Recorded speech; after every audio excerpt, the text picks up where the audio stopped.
29, right? 29? 29, okay.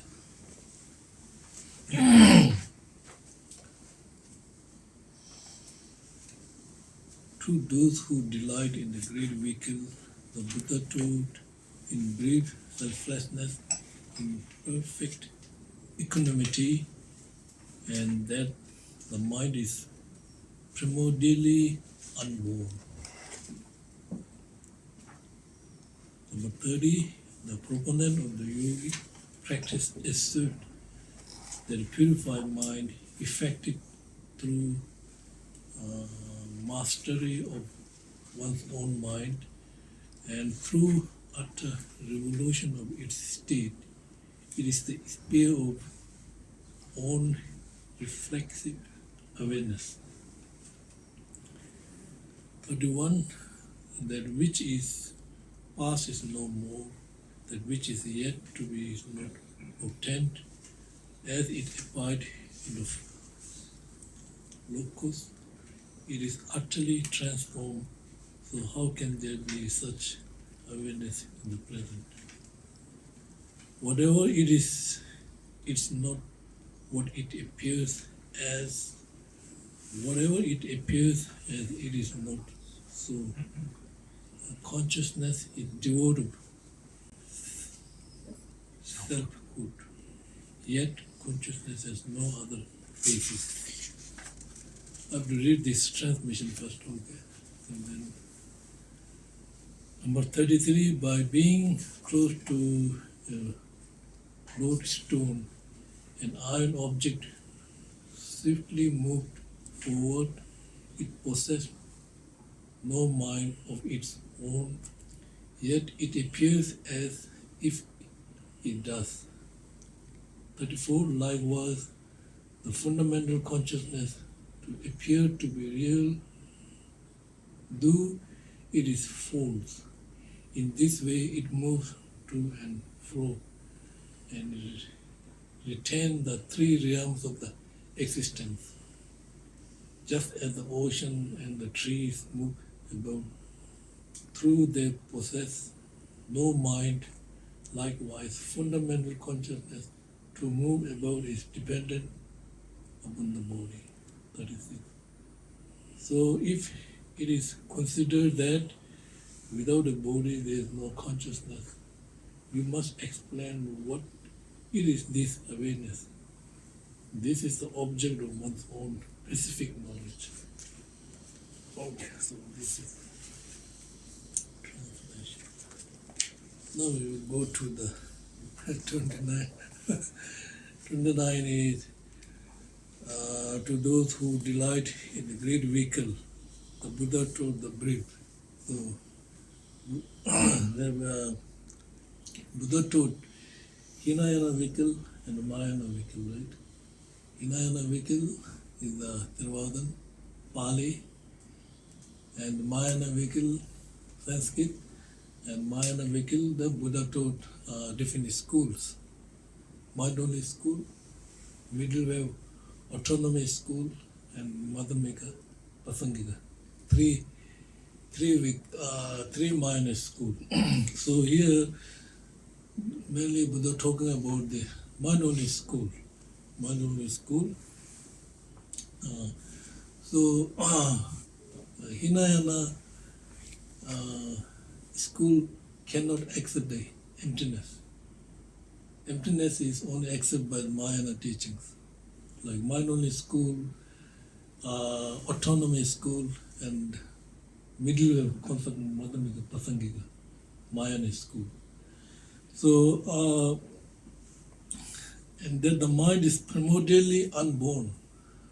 So we talk primordially unborn means we are talking about the nature of the mind. So according to mind-only school, they will explain 8 types of 8 consciousness. So mind-only school, 8 consciousness. Eye, ear, nose, tongue, mental, 5 sensory consciousness, plus mental consciousness, mind based of all, and diluted mind. Mind-only school explain there are 8 different types of consciousness. So I, consciousness, ear, nose, tongue, these 5 consciousness are non-conceptual mind. They are not conceptual mind. When you see something, your mind thinks this is good. That is mental mind, conceptual mind. You see a beautiful object, right? Your eye consciousness sees the beautiful object, and then you think, oh, this is beautiful, I like this. This is not beautiful, I don't like this. This is mental mind, conceptual mind, you know. So eye, ear, nose, tongue, sensory consciousness is non-conceptual mind. Now, mental consciousness can be conceptual, but generally speaking, mental consciousness is conceptual mind. But mental consciousness can be non-conceptual mind. If your mental consciousness, for example, like hearing about, emptiness. So you hear about emptiness, and you think about emptiness is conceptual mind, and then you concentrate on the emptiness without agitation, without mental dullness. You just focusing and absorbing your mind with emptiness. And that mind is non-conceptual mental consciousness. The conceptual mind is thinking, like, so this, discrimination. So mental consciousness can be conceptual mind, direct perceiving emptiness, direct perceiving impermanence. These are mental consciousness, but non-conceptual mind. Now mind-only school speak about the mind base of all. The mind base of they speak, sorry. Chelsea is going down. Bad karma.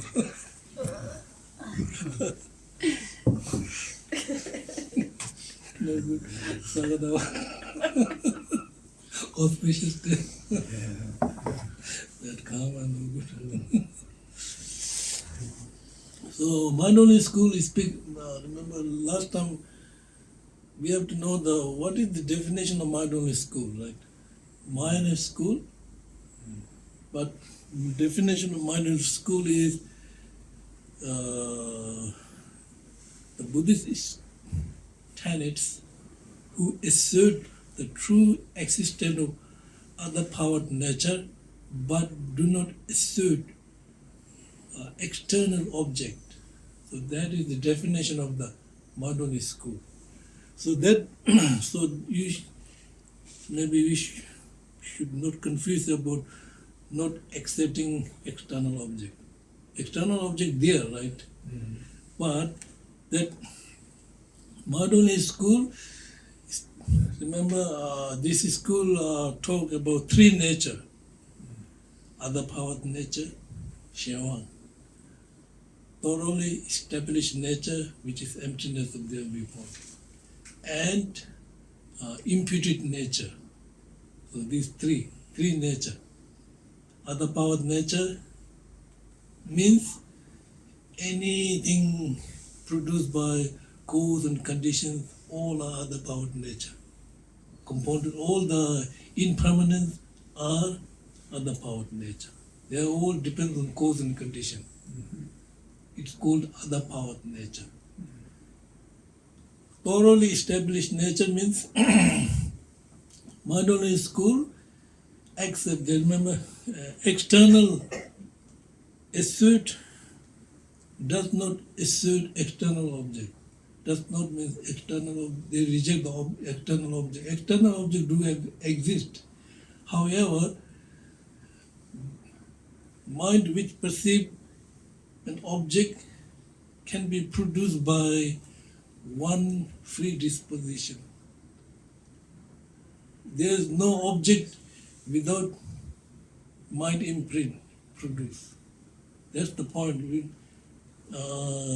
Does not assert external object. Means external object do exist, right? There is no rejecting external object. But external object does not exist unless mind which perceive object and these two simultaneously produced by one latency or imprint. That's the meaning. Does not assert external object.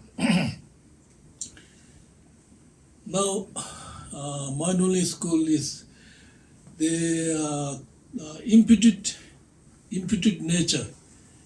Imputed nature. So imputed nature is like imputed by the mind, conceptual mind. You know, imputed nature, right? Mind-only school, these three very important. Three nature. Other-powered nature, thoroughly established nature, and imputed nature. This is very important to understand mind-only school. So, other-powered nature and thoroughly established nature are truly existence. And imputed nature is not truly existence. Mind-only school we found, okay? Anyway, so what happened is when so they assert eight consciousness, mind base of all, and the diluted mind, because the fundamental primordial mind is pure from the beginning to the end. You know, it is pure, right? Like water, pure water. When water is free from stain, it is pure, right? When the water is mixed with mud, it seems like impure water. But water nature is never polluted. But it's temporarily, cause and condition make water pollution. And we say water is polluted, right? But so what happened is, when we do not recognize this fundamental primordial mind, then we are in the samsara nature, samsara. So what happened is, because of not recognizing our fundamental nature, so whenever we perceive the object, we always split object, subject, split together. When the object, subject is split, then mind becomes dual mind. So when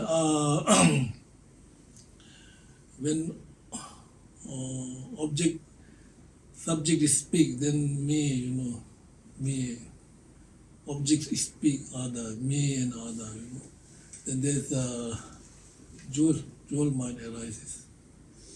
So then when dual mind arises, then all other, on the basis of this, not understanding the nature of the mind becomes dual, right? Then it will bring all other afflictive emotions. So that's so here mind-only school, maybe we have to understand this. Remember, mind, primordial mind, right? Primordial mind, nature is clear, right? It is emptiness, it is mobility, it is clarity, it is continuity, it is stability. It never changes. Fundamental mind is emptiness, mobility, clarity, continuity, stability. The fundamental nature of mind is something like that. But so what happened is, because of our ordinary mind is samsara mind. Samsara mind means not understanding the fundamental nature. So mind being ignorance. So ignorance means not understanding the reality of the mind. So this will bring all these thoughts, afflictive emotions. So therefore, mindfulness school, we have to understand two things First, primary mind and mental factor. Primary mind, main mind, and secondary mind, whatever you. Primary mind focus on the object, right? And mental factor will analyze all these aspects. So your primary mind is focusing on one object like cup. Then mental factor will analyze, what sort of cup, color, shape, impermanence, like that. These are mental factor. So it is very important to understand main mind and mental factor. Main mind is primary mind, focusing on general object, and mental secondary mind analyzing object. So therefore, Mandana school speak about 51 mental factors. We will go slowly, right? 51 main mind, you understand main mind, right? Main mind, primary mind, focusing on general object. Now mental factor, 51 mental factor, generally analyzing the qualities and aspect of the object, right? So,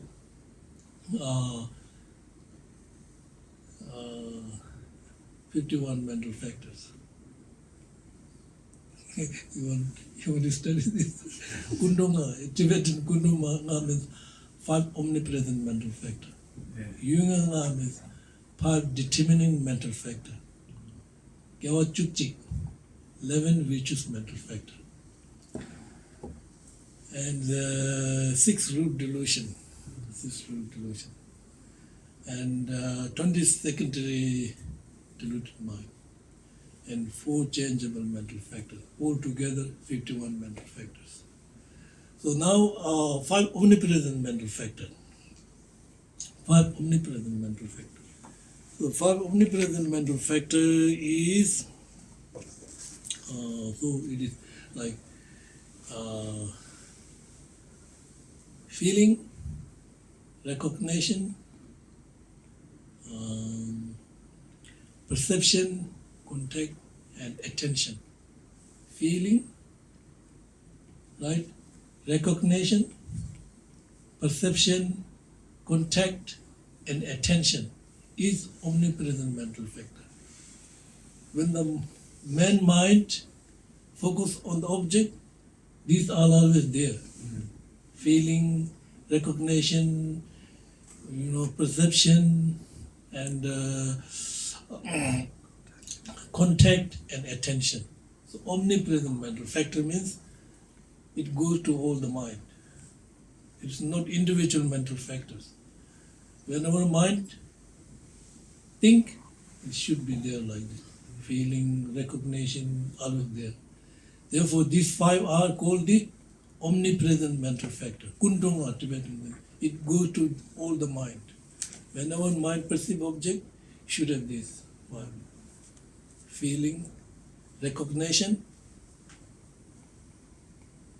perception, contact, and attention. Omnipresent mental factor. 5, determining mental factor. So this is determination. So it means not goes to the old mind, right? For example, like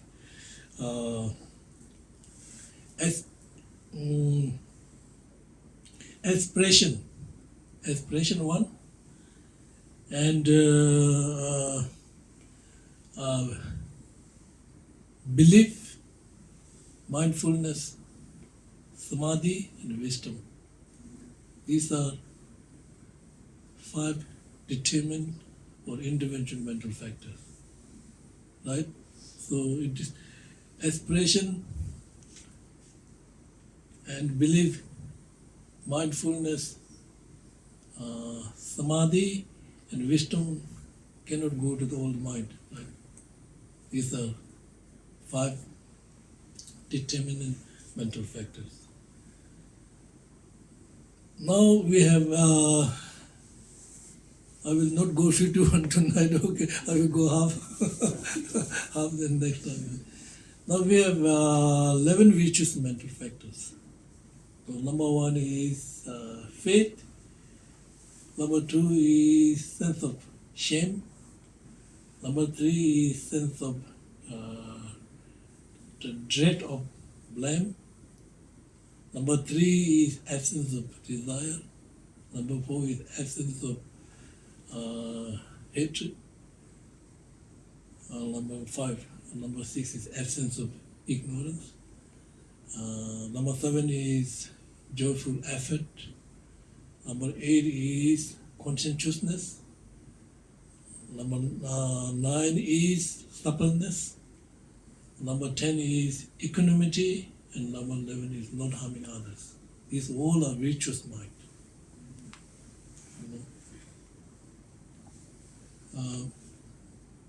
Faith is virtuous mind, right? Right? Sense of shame is virtuous mind. If you do something bad, then you feel, oh, I shouldn't do this. You regret. This is sense of shame, right? Sense of dread of blame, you feel sense of, and then later you have regret. Or conscientiousness, suppleness is the kind of like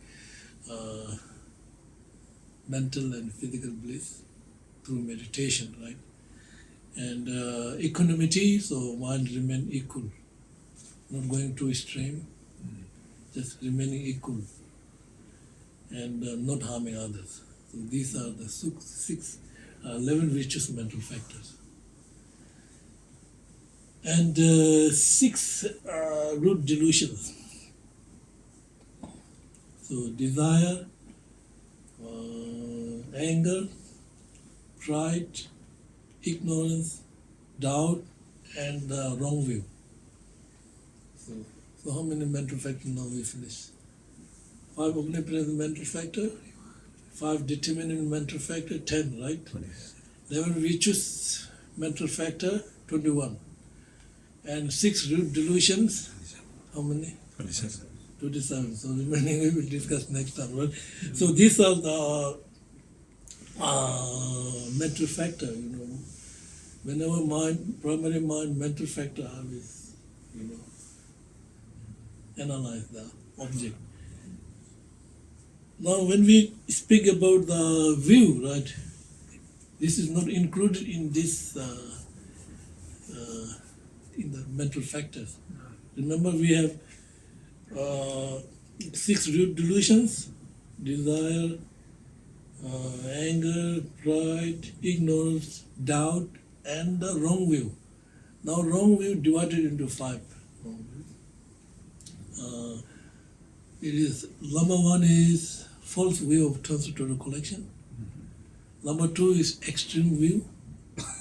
Number 3 is holding wrong view to be superior. Number 4 is holding bad ethic and discipline to be superior. And number 5 is holding disbelief, law of cause and effect, or wrong view. So these are what view divided into 5 but not included in the 51 mental factors. So these are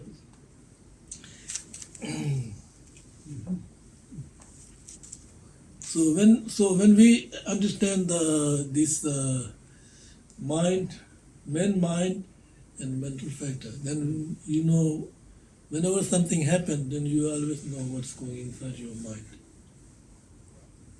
You analyze the mind.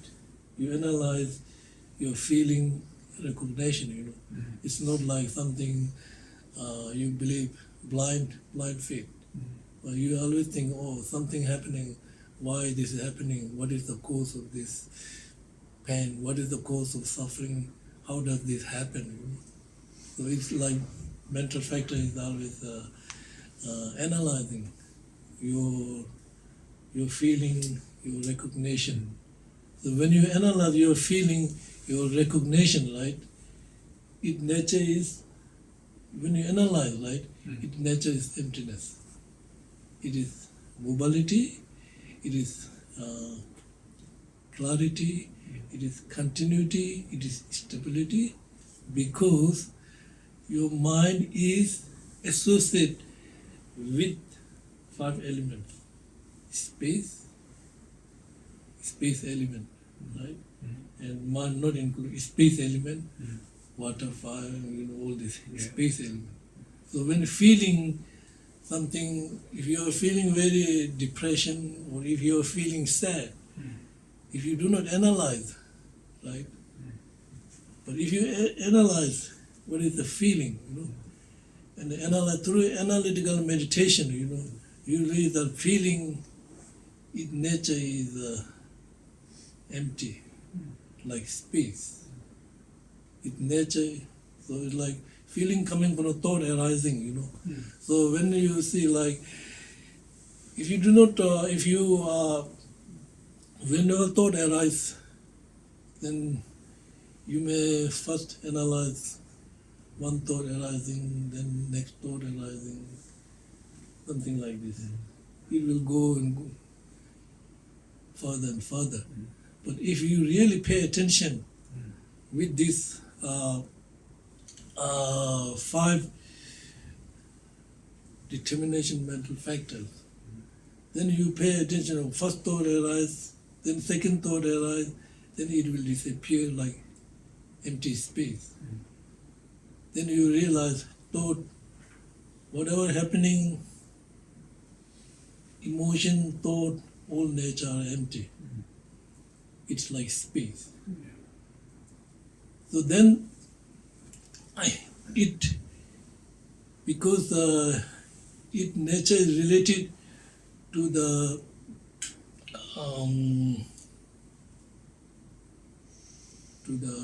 what do we call the air element. So it's always moving, fluctuating, right? Your thought coming in your mind, fluctuating and changing all the time because of wind element. Because wind is moving. So you realize thought coming and moving and fluctuating. It is not permanent. It will change. Anyway, whatever bad thought, it will change. Good thought, whatever, it will change anyway. So you realize thought nature is like air element. And then it is related to the fire element because of fire element, nature is clear. So you will distinguish the thought. You know what I mean? You will distinguish, analyze, right, wrong, good, bad. You will analyze, right? That nature is fire element. And it will never stop, right? Thought is the continuity, right? Mind is continuity, right? It's never stop. Like water, continuation, flowing. And it's like earth is the fundamental base of everything. It is the base of samsara, it is the base of nirvana. Once you recognize nature, nirvana. If you do not recognize the nature, you are in samsara. You know what I mean? So that is the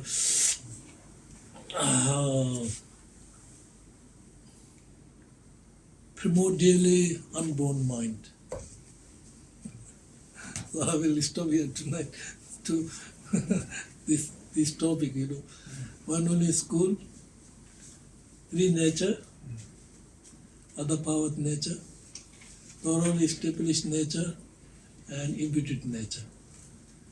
So other power of nature and the thoroughly established nature are truly existent. Imputed nature is not truly existent. Mind-only school do not reject the external object, but mind which perceive subject and object simultaneously produced by one latency, one imprint. Because mind which perceive blue object and perceiver sensory consciousness produced by one single imprint or latency, but it appears to our mind different entity. It is one entity. So that is emptiness of mind only school. Thoroughly established phenomena. So So these two are truly existence. Now the imputed phenomena is not truly existence, but imputed phenomena, it not necessarily imputed phenomena is existence. There is also non-existent imputed phenomena, like horn rapid. Horn rapid. Not imputed. But if you say like speech, imputed phenomena do exist. Mind only school.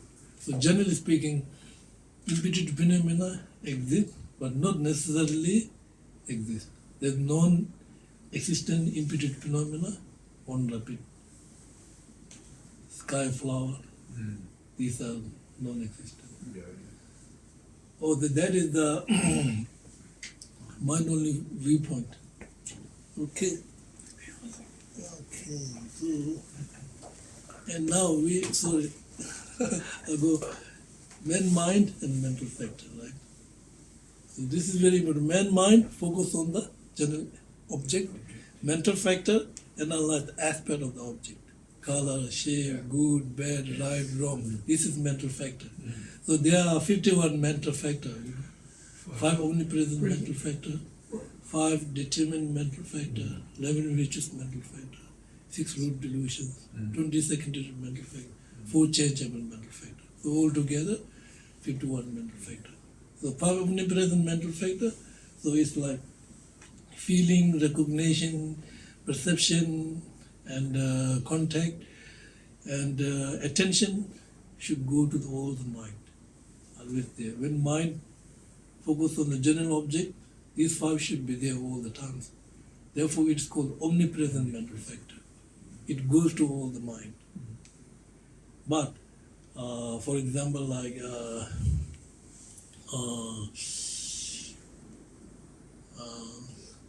belief, faith, aspiration, mindfulness, wisdom, samadhi is not omnipresent mental factor. It cannot go with all the mind.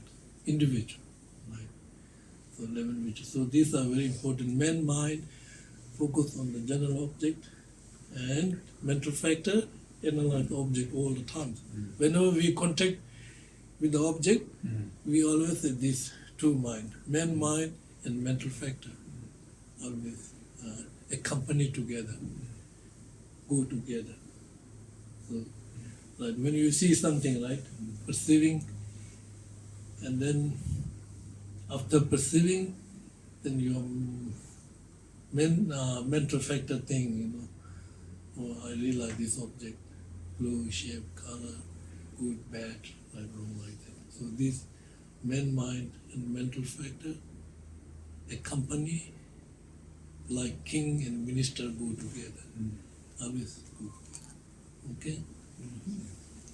Okay, thank you. Thank you.